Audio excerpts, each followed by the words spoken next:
এদের কথা বাদ দিলাম, ওরা তো এমনি কাফের, বেঈমান বেঈমান বেঈমান। কিন্তু অনেক ইমানদারের নাম এখন আমরা দেখতে পাচ্ছি। আজকে একজন বিশাল ইমানদার ঘোমটা দিয়ে থাকে, সহি সহি নাম বলে।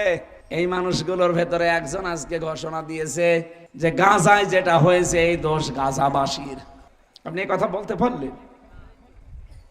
এত প্রকাশ্য একটা অন্যায় দেখার পরও যদি আপনার ভেতরে কোনো অনুশোচনা না হয়, কষ্ট না পান, ভেতর থেকে কোনো বাধা না আসে, আপনি বিশ্বাস করেন আপনার জুব্বা পাগড়ি আকাশ পরিমাণ থাকতে পারে, আপনার ঈমান নেই, আপনি বেঈমান। আল্লাহ আমাদেরকে ডাক দিয়েছেন এখানে যারা আমের আসে সবাই না, যারা ঈমানদার তারা। তাহলে হাদিস দ্বারা আপনি প্রমাণ পেলেন আপনার ঈমান আছে না নেই।